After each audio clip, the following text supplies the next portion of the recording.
Hello everybody, my name is Isaac Rodenberg, and I believe that we should be overconfident in our abilities every once in a while.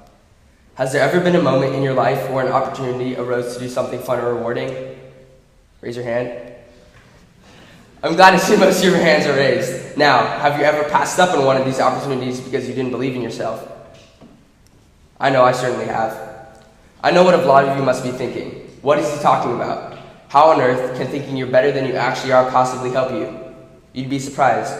The amount of chances that I have seized and the challenges that I have taken on just because I thought I could accomplish them, even though it may have been a bit of a stretch or a huge one, are countless. This may speak a bit more about my ego than my risk-taking, but that's for a whole different travel talk. I take my water polo quite seriously. I love the sport and have spent many rigorous hours in practice. And you can imagine the shock I felt last year when I found out I was placed on the D team at my club for the start of the season. I was devastated, but I worked hard for several months and regained all my confidence. Fast forward a few weeks, and it's the start of the new winter season. At this point, my friend Connor and I decided that we have spent enough time on the D team, and we wanted to do something about it because we believed we were good enough to play with the A team. So with a full head of steam, we waddled down to the side of the pool where the A team practiced. I was half expecting for one of the coaches to make us head back, but nobody said anything. So we got in and warmed up with the A team. Connor and I had gone into this thinking we could handle the A team's grueling training regime. Big surprise, we were wrong. We got annihilated. I've never felt as exhausted and as in pain as I did during that practice. But for some reason, we were allowed to keep practicing with the A team. I don't know whether it was our helpless flopping in the pool during swim sets that amused the coach enough to keep us, or whether it was our pure audacity, but either way, we stayed. And slowly but surely, we both got to the point where we actually deserved to be on that team. If I hadn't overestimated my abilities in that moment, then I may have never been as devoted to water polo as I am now. However, we must be judicious about acting on our overconfidence. Sometimes, an inflated ego can do more harm than good. Unfortunately, I learned this vital lesson the hard way. It was the first day of summer, and yes, I couldn't even go one full free day without getting into any kind of trouble. I was sleeping over at my friend's house, and we were getting bored. I'm not quite sure who, but someone came up with the brilliant idea of sneaking out of the house in the middle of the night to go get Safeway from down the street.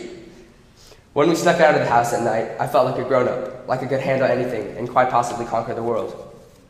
However, when I reached the Safeway, there happened to be some unsavory characters hanging around at 2 a.m. I felt exactly like what I was, a dumb kid out alone in the middle of the night. And it suddenly hit me, all the danger we had put ourselves in. As karma would have it, we were caught sneaking back into the house. The repercussions for our late-night outing were immense. I was grounded for a month and not allowed to sleep over at anybody's house for 3. But worst of all, I had lost my parents' trust. I couldn't look them in the eyes for a whole week because of the overwhelming guilt I had for disappointing them. On top of that, I felt terrible for putting my friends' parents in such a stressful situation and for acting so insensibly. Although I can laugh about how incredibly irresponsible I was now, living with those consequences of our little trip were some of the worst days of my life. In the passage that Avery read for us, Paul says to not think too highly of oneself. He also teaches to be reasonable when thinking about our abilities and accomplishments. I've shared 2 examples from my life where I have been overconfident, and each instance has drastically different outcomes from one another. In the first case, there was little risk and no consequences for my actions, yet a great reward.